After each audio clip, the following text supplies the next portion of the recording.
ಮಳೆಗಾಲ ಆಗ್ಬೋದು, ಚಳಿಗಾಲ ಆಗ್ಬೋದು, ಎಲ್ರಿಗೂ ಕೂಡ ಏನಾದರೂ ಬಿಸಿ ಬಿಸಿ ಆಗಿ ಟೇಸ್ಟಿಯಾಗಿರೋ ಅಂಥದ್ದು ತಿನ್ನಬೇಕು ಅಂತ ಆಸೆ ಆಗತ್ತೆ. ಸೊ ಅದೇ ರೀತಿಯಾಗಿ ಈಸಿಯಾಗಿ ಕಡಿಮೆ ಇಂಗ್ರೀಡಿಯೆಂಟ್ಸಲ್ಲಿ ರುಚಿಯಾಗಿ ಮಾಡ್ಬೋದು.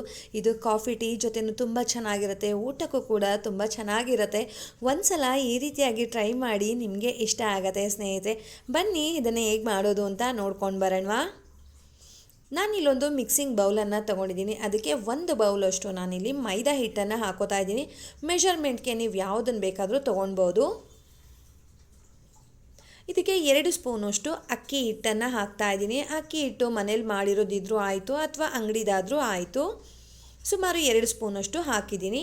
ಫೈನ್ ಚಾಪ್ ಮಾಡಿರೋ ಅಂಥ ಹಸಿ ಕಾಯಿ ಪೀಸನ್ನು ಹಾಕ್ತಾಯಿದ್ದೀನಿ. ಕೊತ್ತಂಬರಿ ಸೊಪ್ಪು ಸ್ವಲ್ಪ, ಕರಿಬೇವಿನ ಸೊಪ್ಪು, ಎಲ್ಲದನ್ನು ಕೂಡ ಫೈನ್ ಚಾಪ್ ಆಗಿರಬೇಕು. 2 ಹಸಿಮೆಣಸಿನ್ಕಾಯಿ, 1 ಇಂಚಷ್ಟು ಶುಂಠಿನೂ ಕೂಡ ನಾನು ಫೈನ್ ಚಾಪ್ ಮಾಡಿ ಹಾಕ್ಕೊಂಡಿದ್ದೀನಿ. ರುಚಿಗೆ ಉಪ್ಪು, 1 ಸ್ಪೂನು ಅಥವಾ ಒಂದು ಅರ್ಧ ಸ್ಪೂನು ಜೀರಿಗೆ, 1/4 ಟೀ ಸ್ಪೂನಷ್ಟು ಅಡುಗೆ ಸೋಡಾ ಸ್ನೇಹಿತರೆ. ಇಷ್ಟನ್ನು ಚೆನ್ನಾಗಿ ಮಿಕ್ಸ್ ಮಾಡ್ಕೊಂಬಿಡೋಣ. ಡ್ರೈ ಮಿಕ್ಸ್ ಮಾಡ್ತಾ ಇದ್ದೀನಿ. ಇದಕ್ಕೆ ನಾನು ಏನೂ ಹಾಕಿಲ್ಲ. ಇನ್ನೂ ನೀವೆಲ್ಲರೂ ಕೇಳೇ ಇರ್ತೀರಾ, ಗೋಲಿ ಬಜೆ ಅಥವಾ ಮಂಗಳೂರು ಬೋಂಡ ಅಂತ ಅಂದ್ಬಿಟ್ಟು ಕೇಳಿರ್ತೀರ. ಅದನ್ನು ಈಸಿಯಾಗಿ ನಮ್ಮ ಮೆಥಡಲ್ಲಿ ಹೇಗೆ ಮಾಡ್ಬೋದು ಅಂತ ತೋರಿಸ್ತಾ ಇದ್ದೀನಿ. ನಿಮ್ಮೆಲ್ಲರಿಗೂ ಖಂಡಿತ ಇಷ್ಟ ಆಗುತ್ತೆ. ಮಿಸ್ ಮಾಡದೆ ಟ್ರೈ ಮಾಡಿ. ಟ್ರೈ ಮಾಡಿದವರು ಕಮೆಂಟ್ ಮಾಡೋದನ್ನು ಮರಿಬೇಡಿ. ನಾನಿಲ್ಲಿ ಮೈದಾ ಹಿಟ್ಟನ್ನು ಯಾವ ಬೌಲಲ್ಲಿ ತೊಗೊಂಡಿದ್ದೆ ಅದೇ ಬೌಲಲ್ಲಿನೇ 3/4 ಬೌಲಷ್ಟು ನಾನಿಲ್ಲಿ ಮೊಸರನ್ನು ತೊಗೊಂಡಿದ್ದೀನಿ. ನಾನು ಹುಳಿ ಮೊಸರೇನು ತೊಗೊಂಡಿಲ್ಲ, ಪ್ಯಾಕೆಟ್ ಮೊಸರು ಬರುತ್ತಲ್ವ, ಸೊ ಆ ಮೊಸರನ್ನೇ ಹಾಕ್ಕೊಂಡಿದ್ದೀನಿ. ಅಥವಾ ಮನೇಲಿರೋ ಅಂಥ ಮೊಸರು ಬೇಕಾದರೂ ಹಾಕ್ಕೊಳ್ಬೋದು. ನೋಡಿ, ಈ ರೀತಿಯಾಗಿ ಗಟ್ಟಿ ಆಗಿದೆ ಅಲ್ವಾ. ಇವಾಗ ನಾವು ಸ್ವಲ್ಪ ಸ್ವಲ್ಪನೇ ನೀರನ್ನು ಆ್ಯಡ್ ಮಾಡಿಕೊಂಡು ಮಿಕ್ಸ್ ಮಾಡ್ತಾ ಹೋಗೋಣ.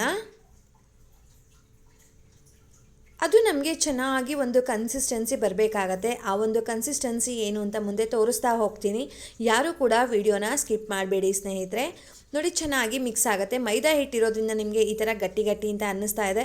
ಅದಕ್ಕೆ ಸ್ವಲ್ಪ ನೀರು ಜಾಸ್ತಿ ಆದರೂ ಕೂಡ ಪೂರ್ತಿಯಾಗಿ ತೆಳುವಾಗ್ಬಿಡುತ್ತೆ. ಸೊ ನೋಡಿಕೊಂಡು ಸ್ವಲ್ಪ ಸ್ವಲ್ಪನೇ ನೀರನ್ನು ಆ್ಯಡ್ ಮಾಡ್ತಾ ಹೋಗೋಣ. ನಾವು ಬೋಂಡ ಎಲ್ಲ ಮಾಡ್ತೀವಲ್ವ, ಆ ಹಿಟ್ಟಿಗಿಂತ ಸ್ವಲ್ಪ ತೆಳುವಾಗಿದ್ದರೆ ಸಾಕು, ತುಂಬ ಚೆನ್ನಾಗಿ ಬರುತ್ತೆ.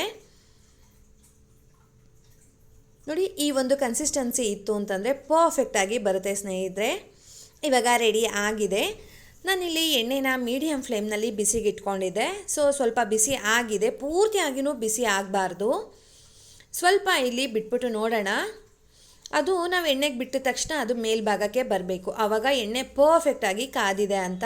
ಈ ಕಡೆಗೆ ಬಿಸಿನೂ ಆಗಿರೋಲ್ಲ ಅಥವಾ ಕಡಿಮೆ ಬಿಸಿನೂ ಇರೋದಿಲ್ಲ ಸ್ನೇಹಿತರೆ. ಆದಷ್ಟು ಇದನ್ನು ಮಾಡಬೇಕಾದ್ರೆ ಒಂದು ಮೀಡಿಯಮ್ ಫ್ಲೇಮ್ನಲ್ಲಿ ಇಟ್ಕೊಂಡು ಮಾಡಿದ್ರೆ ತುಂಬ ಚೆನ್ನಾಗಿ ಬರುತ್ತೆ.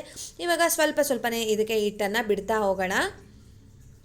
ನೀವು ಇದಕ್ಕೂ ಸ್ವಲ್ಪ ಗಟ್ಟಿಯಾಗಿ ಬೇಕಾದರೂ ಕಲಿಸ್ಕೊಳ್ಬೋದು. ನಮಗೆ ಈ ರೀತಿಯಾಗಿದ್ದರೆ ಅದು ಎಣ್ಣೆಗೆ ಬಿಡೋದಕ್ಕೆ ಬರಲ್ಲ ಅಂತ ಅನ್ನೋರು ಸ್ವಲ್ಪ ಇದನ್ನು ಗಟ್ಟಿಯಾಗಿ ಕಲಿಸ್ಕೊಂಡ್ರೆ ತುಂಬ ಚೆನ್ನಾಗಿ ಬಿಡ್ಬೋದು ಮತ್ತು ಈಸಿಯಾಗಿಯೂ ಕೂಡ ಬಂದ್ಬಿಡುತ್ತೆ.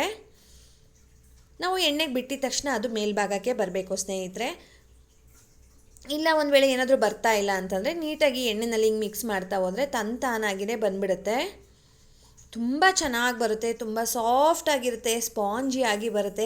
ಮಿಸ್ ಮಾಡದೆ ನೀವು ಟ್ರೈ ಮಾಡಿ. ಟ್ರೈ ಮಾಡಿದವ್ರು ಕಮೆಂಟ್ ಅಂತೂ ಮಾಡ್ತೀರಾ ತುಂಬ ಚೆನ್ನಾಗಿ ಬಂದಿತ್ತು ಅಂತ. ಈಸಿ ಮೆಥಡಲ್ಲಿ ಮಾಡ್ಬೋದು. ಜಸ್ಟ್ ಒಂದು 7ರಿಂದ 8 ನಿಮಿಷ ಒಳಗಡೆ ಈ ಒಂದು ರೆಸಿಪಿ ರೆಡಿ ಆಗಿಬಿಡುತ್ತೆ. ನೋಡಿ, ಎರಡೂ ಕಡೆಯೂ ಸ್ವಲ್ಪ ಕಲರ್ ಚೇಂಜ್ ಆಗೋ ತನಕ ಫ್ರೈ ಮಾಡ್ಕೊಳ್ಳೋಣ.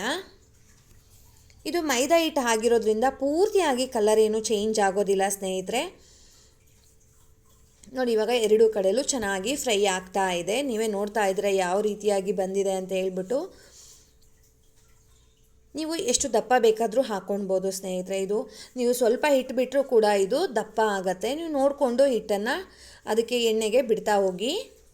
ನೋಡಿ, ಇವಾಗ ಸೂಪರಾಗಿರೋ ಅಂಥ ಟೇಸ್ಟಿಯಾಗಿ ಸ್ಪಾಂಜಿಯಾಗಿರೋ ಅಂಥ ಮಂಗಳೂರು ಬಜ್ಜಿ ಅಥವಾ ಬೋಂಡ ರೆಡಿಯಾಗಿದೆ ಸ್ನೇಹಿತರೆ. ಸೊ ಇದೇ ರೀತಿಯಾಗಿ ಪ್ರತಿಯೊಂದು ಇಬ್ಬೆನೂ ಕೂಡ ಸ್ವಲ್ಪ ಸ್ವಲ್ಪ ನೋಡಿಕೊಂಡು ಹಿಟ್ಟನ್ನು ಹಾಕ್ಕೊಳ್ತಾ ಬರೋಣ.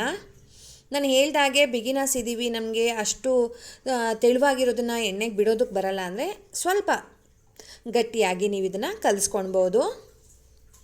ಸೊ ಇದೇ ರೀತಿಯಾಗಿಯೇ ಪ್ರತಿಯೊಂದನ್ನು ಕೂಡ ನಾನು ಫ್ರೈ ಮಾಡಿ ಎತ್ತಿಟ್ಕೋತಾ ಇದ್ದೀನಿ. ತುಂಬ ಚೆನ್ನಾಗಿ ಬರುತ್ತೆ, ಈಸಿಯಾಗಿ ಮಾಡ್ಕೊಂಡು ಬಿಡ್ಬೋದು. ಇದು ಫ್ರೈ ಆಗೋದಕ್ಕೂ ಕೂಡ ಜಾಸ್ತಿ ಟೈಮ್ ತೊಗೊಳ್ಳೋದಿಲ್ಲ. ಇನ್ನು ಇದಕ್ಕೆ ಸ್ವಲ್ಪ ಚೆನ್ನಾಗಿ ಡಬಲ್ ರೋಸ್ಟ್ ಆಗಬೇಕು, ಇನ್ನು ಸ್ವಲ್ಪ ಕ್ರಿಸ್ಪ್ ಆಗಬೇಕು ಅಂತ ಅಂದರೆ ಜಸ್ಟ್ ಇದು ಒಂದು 2 ನಿಮಿಷ ಬಿಟ್ಬಿಟ್ಟು ಮತ್ತೊಮ್ಮೆ ಎಣ್ಣೆಗೆ ಹಾಕ್ಬಿಟ್ಟು ಒಂದು 10 ಸೆಕೆಂಡ್ ಫ್ರೈ ಮಾಡಿದ್ರೆ ಸಾಕು, ಇನ್ನೂ ಕ್ರಿಸ್ಪ್ ಆಗಿ ಬರುತ್ತೆ ಸ್ನೇಹಿತರೆ. ಬಟ್ ಈ ರೀತಿಯಾಗಿ ಮಾಡಿದ್ರೇ ತುಂಬ ಚೆನ್ನಾಗಿರುತ್ತೆ. ನಾವು ಮೊಸರು ಹಾಕಿ ಮಾಡಿರೋದ್ರಿಂದ ಸ್ವಲ್ಪ ಹುಳಿ ಹುಳಿಯಾಗಿರುತ್ತೆ, ಸಕ್ಕತ್ತಾಗಿರುತ್ತೆ. ತಿಂತಾ ಇದ್ದರೆ ಸಾಕಾಗೋದೇ ಇಲ್ಲ ಅನಿಸುತ್ತೆ. ಎಣ್ಣೆನೂ ಕೂಡ ಅಷ್ಟೇ, ಇದು ಅಬ್ಸರ್ವ್ ಮಾಡ್ಕೊಳ್ಳೋದಿಲ್ಲ ಜಾಸ್ತಿ ಏನೂ. ನಾವು ಬಜ್ಜಿ ಬೋಂಡ ಎಲ್ಲ ಮಾಡ್ತೀವಲ್ವ, ಸೊ ಅದೇ ರೀತಿಯಾಗಿಯೇ ಇದು ಬರುತ್ತೆ. ತುಂಬ ಚೆನ್ನಾಗಿರುತ್ತೆ, ಈಸಿಯಾಗಿ ಮಾಡ್ಬೋದು. ಮಿಸ್ ಮಾಡದೆ ಟ್ರೈ ಮಾಡಿದವರು ಕಮೆಂಟ್ ಮಾಡೋದನ್ನು ಮರಿಬೇಡಿ ಸ್ನೇಹಿತರೆ. ತುಂಬ ಚೆನ್ನಾಗಿರೋವಂಥ ಈಸಿಯಾಗಿ ಮಾಡೋ ಅಂಥ ರೆಸಿಪಿ. ಯಾರೆಲ್ಲ ನನ್ನ ಚಾನಲ್ ನೋಡ್ತಾ ಇದ್ದೀರಾ ಸಬ್ಸ್ಕ್ರೈಬ್ ಮಾಡಿಕೊಂಡು ವಿಡಿಯೋನ ಪೂರ್ತಿಯಾಗಿ ನೋಡಿ, ಸ್ಕಿಪ್ ಅಂತೂ ಮಾಡಲೇಬೇಡಿ ಸ್ನೇಹಿತರೆ. ನೋಡಿ ನಿಮಗೆ ತೋರಿಸ್ತಾ ಇದ್ದೀನಿ ಎಷ್ಟು ಚೆನ್ನಾಗಿ ನೋಡಿ, ಒಳಗಡೆನೂ ಕೂಡ ಅಷ್ಟೇ ತುಂಬ ಸಾಫ್ಟ್ ಇರುತ್ತೆ, ಹೊರಭಾಗ ಕ್ರಿಸ್ಪಿ ಆಗಿರುತ್ತೆ, ತುಂಬ ಚೆನ್ನಾಗಿ ಬರುತ್ತೆ. ನಿಮ್ಮೆಲ್ರಿಗೂ ಈ ವಿಡಿಯೋ ಇಷ್ಟ ಆಗಿದೆ ಅಲ್ವಾ? ಹೋಗಿ ಬರಲಾ? ಬಾಯ್ ಸ್ನೇಹಿತರೆ, ನಮಸ್ತೆ.